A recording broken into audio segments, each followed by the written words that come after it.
Islam faced many trials and tribulations upon entering Islam. The Islam channel's Ramadan on the Road team visited an organisation which is dedicated in offering a first port of call for those reverts who face a wide variety of issues. Revert2Reality's grand opening and iftar gathering at the newly acquired building in Hawthorne Forest hopes to cater for the needs of the Revert community. We spoke to founder Alia Iqbal and co-founder Talat Sultan about the work, as well as speaking to two reverts about their journey, Reese Byfield and Abdul Malik Taylor. My name's Reese Byfield, or most people these days know me as Muhammad Ibrahim Al-Shafi'i, who I've taken as my name. I come from a mixed race background, so my dad's a Punjabi Sikh and my mother's a white Christian, English. I converted to Islam about 8 years ago. In that time, I got involved with an organisation called Revert2Reality. They gave me a lot of inspiration, and then I actually started doing a lot of public speaking. Last year I was on the Fosis tour, and I was telling my Revert story and a couple other 21st century issue talks, such as women issues or women in Islam. I'm also studying under Sheikh Akram Nadwi at As-Salam Institute. And now I'm an employee at HMRC. At the moment we're outside the venue of Revert2Reality's Wellbeing Centre, and today's is going to be the first event where the venue's been open to the public, but it's also going to be a fundraising evening. My relationship with Revert2Reality actually goes back more than 20 years ago. Believe it or not, I was the actual first case study, and after I was actually beaten up by my parents in my family house, I was kicked out, and I got taken in by the two people who were basically the pioneers for Revert2Reality, Talat and Alia. And it was from there they realised that, hold on a minute, it's not only my case that requires attention. There was a number of other reverts at that time in the 1990s who were facing, whose experiences were basically people never heard about. But this was perhaps leaving them emotionally abused, psychologically abused, mentally abused, physically abused. But what do we do with this? I mean, a number of reverts were getting kicked out of their houses just because they had embraced Islam. Today is our official opening, and we are very nervous, very excited as well at the same time, because it's the first time our community is going to get to see this place, and we hope to kind of show everybody around and build people's hopes up, and strengthen their hopes, and kind of give them something to work towards, and know that, look, this is for you, for your children, hopefully for many generations to come, where the community can come together. I mean, obviously we're breaking fast together, and the whole journey of the premises has happened so fast for us that we ourselves, I think, as the organisation, even haven't had time to absorb the pace that we've been going on in the last 2 weeks. We've gone from getting the key to moving in, to clearing up, to actually having an iftar today, and hopefully it will be a good opportunity for us to come together. My name's Talat Sultan. I live in Hawthorne Forest. I've been working with Revert2Reality for past 20 odd years, since the mid-90s. It started off as a voluntary project where people just came together, didn't have a name at the time, and decided that they were going to take care of particular needs in the community.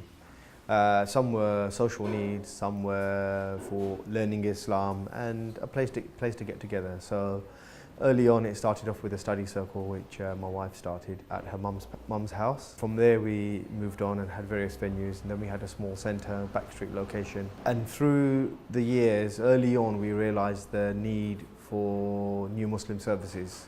And what we found was that many new Muslims that come to Islam and then sometimes disappear, we didn't see them again. Or they felt that they didn't fit in. And there we saw a need for new Muslims that needed to be catered for, taken care of, particularly in their infancy when they first convert to Islam. So from there we launched an Eid event where every year we would do an Eid gathering with the community and invite all the converts or reverts that we knew. And that became a regular calendar event every year. From there, various other services started. And it was quite organic. It wasn't that people sat down and thought, right, we're going to set up an organisation and this is what its name's going to be, like they do these days, and let's make it really big on social media. In fact, we had zero presence for many, many years on social media because we really believed in being a first port of call, a contact centre, doing social welfare activities on the ground as a local community hub, opposed to making a name on social media and then looking at how to fulfil services. And so with the advent of social media, many years later, that we've now started to take advantage of that and started utilising Facebook and websites being enhanced, etc. With the organisation and where it went from there was annual activities, weekly classes, mentoring and support, which was there for those who needed it. And later we had a social welfare project where we were doing homeless projects and outreach, helping the needy in our local community. And if we couldn't help them, at least signposting to where help could be found. And that continues today. And around year 2000, we'd actually sat down with the group of volunteers that we had been working with over the years. And we'll say core group of volunteers because there was those who were regular and committed and then formed a committee, and the formal name of Revert2Reality was taken up after a brainstorming meeting. And then from there, in 2003, we started doing summer camps. That was something which I took up as an initiative with a charity I was working with, doing some part-time work, and later the organisation Revert2Reality inherited the project, and that's been running ever since, every year since 2003. So where families, kids, mums, dads, grandparents, everybody comes together, we go away to the countryside. Logistical nightmare, but we like it like that, where we can cater for families. It's actually about 20 odd years ago I started doing some circles at my mum's house. And it was just a really informal thing. We used to have a handful of sisters come, and that's really where our avenue with Revert's also started. And the circles have continuously been running for 2 decades, alhamdulillah, and they still continue to this day. So we have tafsir of the Quran, and we have general circles, and we try to really create that circle for sisters to come and meet other sisters as well as obviously learning. Over the last 2 decades, alhamdulillah, we've had many people come and take Shahada, and many people come to join our mentoring program. And alhamdulillah, we've been really blessed to have some amazing stories from Revert, and we've been working with the Revert community for the last 2 decades, doing various things. We originally started doing mentoring, and then that led on to supporting Reverts in so many other ways as well. Reverts go through many challenges. They have pre-Shahada struggles where they want to become Muslim, they're interested in coming to Islam, but sometimes they have hesitation, they have doubts, they have fears. Is anyone going to be there to support me? So there's challenges before they take their Shahada, and then they have challenges obviously when they do take their Shahada of how am I going to learn all of my deen? It just becomes quite overwhelming for them. And what we try to do is have a one-to-one system where we meet up with them, we talk to them, and the mentoring is really geared around them as well. So we give them an opportunity to talk about their issues very informally with a mentor, and then we actually tackle those issues geared, so it's really personalized for them. So if they need more counselling, more time to talk to, some need more befriending, some are quite isolated. So it really, the program is so geared around them and their needs. I think that one of the biggest issues is integrating into a community. The local masajid that I went to, or the first masjid I found, was I won't say what community, but they were an Asian community. I won't say which background, but because they were much older than me, it was all uncles, they all spoke their language. Even the masjid timetable was in Arabic and their language. And the imam there, we spoke in sign language. That's how we communicated, and that's how I first learned how to pray, in sign language. So it was a barrier. One of the other barriers that I faced obviously was the reaction from my parents. So my mother was quite supportive, but my dad outright rejected my conversion to Islam, and he didn't talk to me for several years. The kind of issues Reverts are facing in the community, you find, is early on finding their foothold, the whole confusion about the whole group thing and what madhab is right, etc. Learning early on getting that mentoring and learning their foundations. I mean, very, very important that within the first year, while they've got the zeal, that they actually learn how to recite Surah Fatiha, the first chapter of the Quran, and learn the Salah and the prayer. So with that, Revert2Reality has developed some tools like the prayer cards. They're flash cards. While they're standing in those positions, they can articulate. It's got an illustration with some transliteration, so in English they can understand what the prayer is and how to actually perform it quite easily. There's new Muslim guides that we use, and there's a pack that actually goes out to them. A mentor can be attached to them if they need a mentor. We have like a buddy scheme where try and find a like-minded person who they can ask all those questions that they may not have answers to, and all that support that they actually need to learn early on. The other issues, other than personal learning and development, their own personal life and family, reverts come in all shapes and forms. It can't be taken as a given or for granted that, oh, mashallah, brothers reverted in masjids or wherever, or used as trophies, like, oh, mashallah, you're a revert, tell us your story, and they tell their story 500 times. Nobody ever's come to them and said, do you need any support or help? Because they may be facing isolation at home. That's something they could be suffering from. They could be facing even violent ostracization. They'll also could be made homeless. They say about over 70% of converts are women, and often they can be young women. They can face a lot of hostilities, and particularly in the time we're living now, where there's a lot of negative media, a lot of negative messages going around about Islam, and people's perceptions are that you've been brainwashed, you could have become a terrorist or an extremist. And those kinds of things are bandied around loosely on media and by politicians, and end up in people's minds. And unfortunately, young reverts who may convert are going to face some hostility from their families often. My first barrier was kind of looking at Islam from an angle where I'm removing all of these biased connotations and my preconceptions of Islam. But that was very quickly removed when I read the Quran. Straight away, as soon as I read the Quran, I was like, this is nothing what I've been told. And from other, alhamdulillah, I've given dawah before, and a few people have accepted Islam, and a lot of them say the same thing, that when they actually read the Quran or they actually have a proper dialogue with a Muslim, they realize what they've been told or what they've heard or their understanding of Islam is completely wrong. Now, something else that Muslim converts, reverts actually experience is domestic violence, and I like to call it spiritual abuse or convert domestic violence. Unfortunately, the services that do exist out there, they don't know how to cater for what is seen as a newly emerging community. But Muslim converts have been there for many, you can say 100 years, 200 years, 500 years in this country, but they see it as a newly emerging community.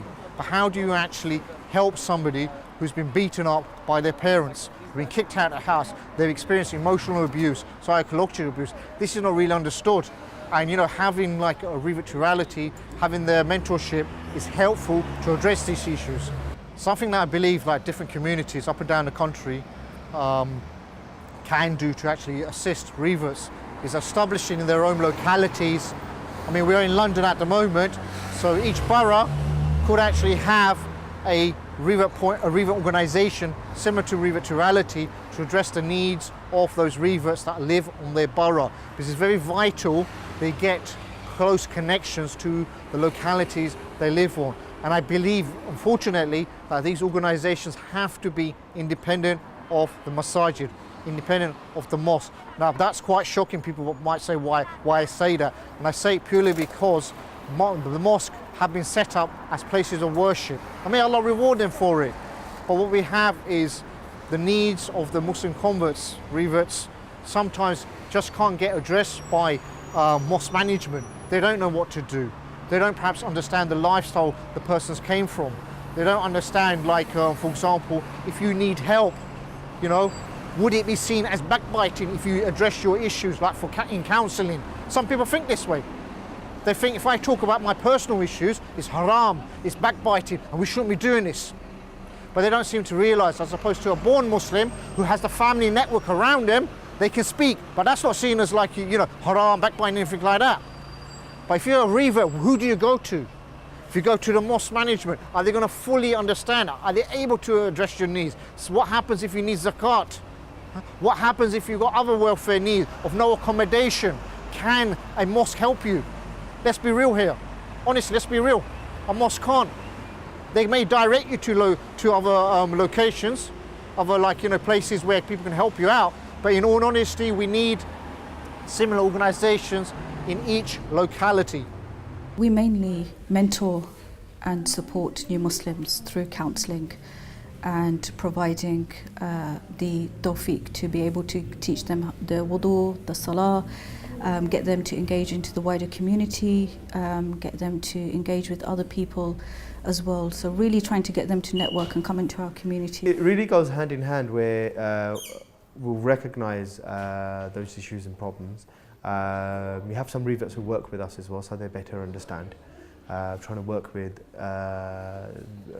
if one for the better word, revert community. If we try and understand from their perspective. I mean, myself, first generation South Asian, Pakistani, I may not know and understand some of the issues reverts may be going through, you know. We can sympathise, maybe not empathise so much or walk in their shoes, because that's the experience they've had. And so in recognising that, listening and recognising what the issues are, then we start looking at, okay, what can we do to make their introduction to the community easier. So Revert2Reality doesn't act as an exclusive club or a clique for reverts. It's a community support network, a community support project, an organisation which introduces reverts to the Muslim community, existing Muslim community, and brings about that harmony for the wider community to get involved. Some of the things we'll do, and with a new centre we've proposed, is the counselling therapies, which we've run in the past. We've had counselling sessions, domestic violence, and what have you. We'll have other therapies like psychotherapy. As a wellbeing centre, we'll run some yoga classes, fitness classes, other activities where the reverts can be involved. Looking at modern ways of learning, cohesive in our society, in keeping with what we may call British values. So those Muslims don't feel that, hold on, where do I fit into this community?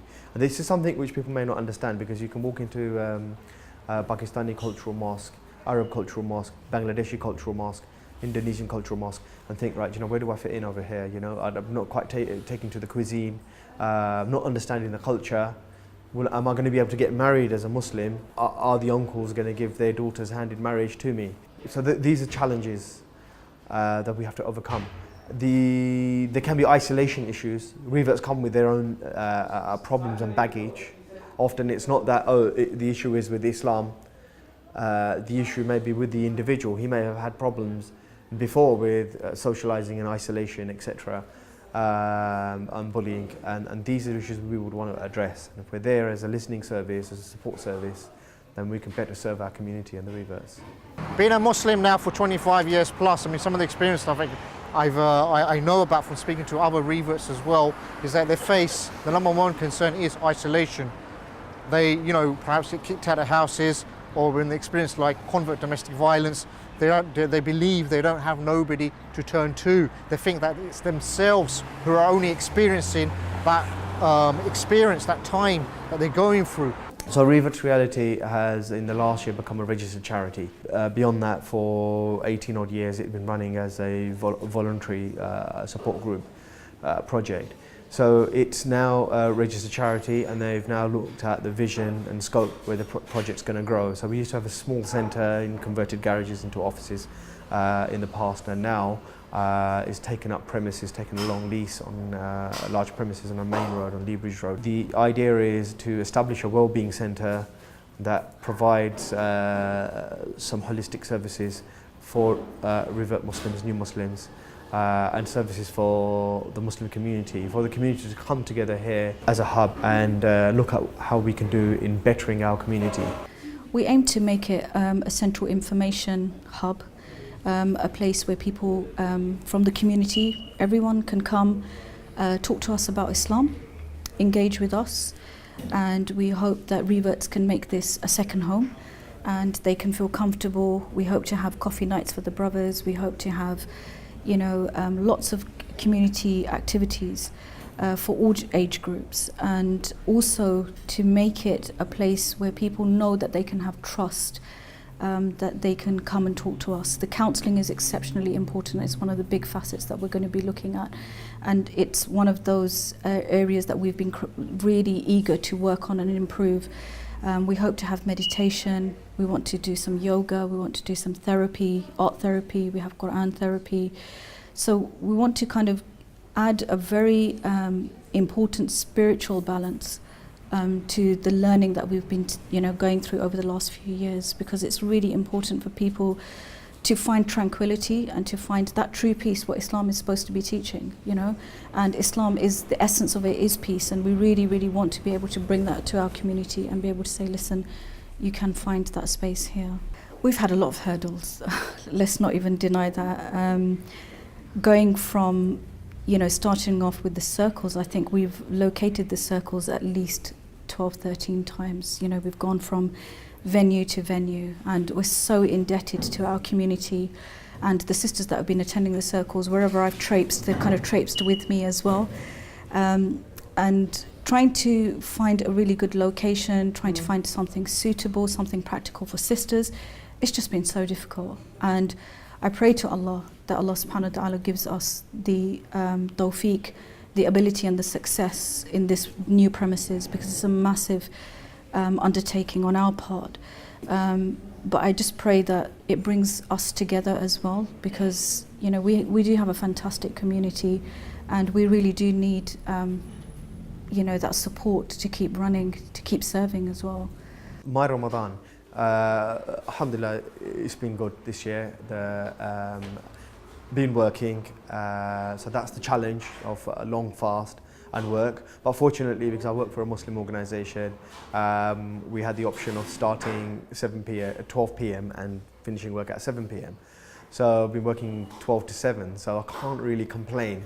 It's a real challenge because I tend to stay up through the night, not sleep, and go to sleep after Fajr.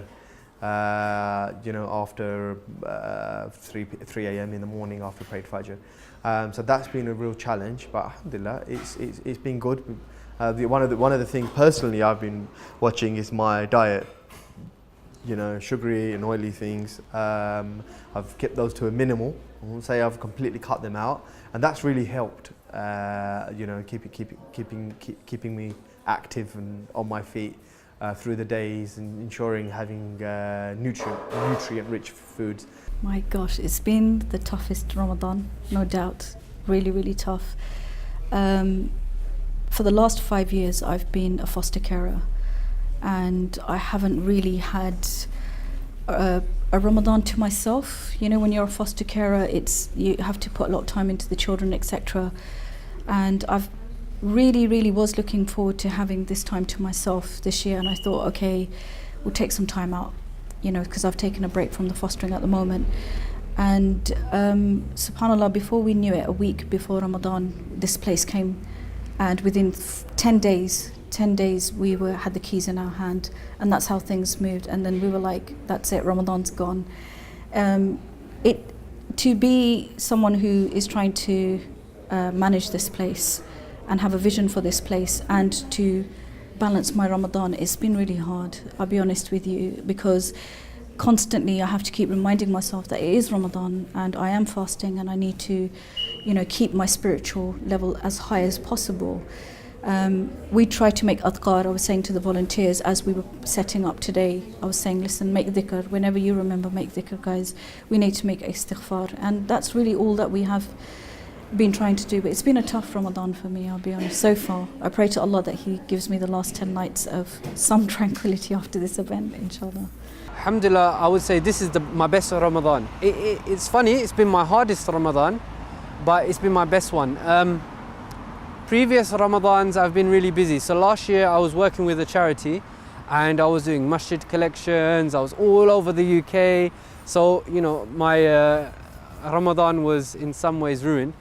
But in other ways it was blessed. The year before that, alhamdulillah, I got to go to Masjid al-Aqsa. This year I've actually got to relax and enjoy Ramadan in my way and have a proper structure. And I think sometimes that's all you need for a successful Ramadan, structure. And alhamdulillah, this year I managed to achieve that. My advice really would be for us to take some time out and reflect. I mean, we can so easily go for Taraweeh, we can so easily go for Qiyam and, carry on in the mode of fasting, but to actually take time out and to reflect upon your own self. And that's what Ramadan is about. It's about self-reflection. It's about a person thinking, where am I going? Where is my deen? Where is my level of faith? Where is my standing before Allah? And taqwa is only gained, like Allah subhanahu wa ta'ala says, لَعَلَّكُمْ تَتَّقُونَ, that perhaps you may attain taqwa. And that taqwa can only come through us actually self-reflecting, and thinking, am I really getting there where Allah wants me to get? And I hope that the last 10 days people really take that time out, not just to continuously be in prayer, but to take some time out for self-reflection and self-contemplation, and also when we reflect upon ourselves, to actually rectify and set goals and say, listen, these are the things I really need to change within myself. It's really important that we do continuously ask Allah subhanahu wa ta'ala for forgiveness for our sins. Indeed, we are sinful people and we have many shortcomings, and through that istighfar that we ask Allah to facilitate our trials, facilitate our difficulties, and to give us strength and to give us iman, really, more than anything, in the last 10 nights. The last 10 days, an advice to myself is those distractions out there, keeping away from those distractions. We've got to go about doing our work and everything like that. How can we minimize distractions from doing that extra bit of worship and having that little bit of solitude and alone time with you and Allah and worship, because that's the purpose behind it. Ultimately is to please Allah and gain some reward, and we know reward is multiplied in this time, inshallah. This is one of my first years where I haven't been in i'tikaf for the last 10 days. And something that I learned very quickly from i'tikaf is there's no ibadah like it where you can connect to Allah subhanahu wa ta'ala. But just because you're not in i'tikaf doesn't mean you can't have that connection. In these blessed 10 days, if you spend this time and you solely focus, forget the last 20, focus on these 10 days and say, look, whatever I've wasted, I'm going to make up for it now. I'm going to spend every moment in dua, salah and Quran and dhikr. Use this time solely for Allah and you will develop a relationship with Allah you've never seen. Wallahi, and if you don't understand, the hyper form of this, the hyperbole form of what I'm saying is i'tikaf. And ask anyone that's done i'tikaf, they come back and they will have a connection that they never had, and if they will cry sincerely in dua, and that's what you want to achieve at least once in these last 10 nights. Try to make dua and talk to Allah like Allah is your best friend, and cry sincerely to Allah.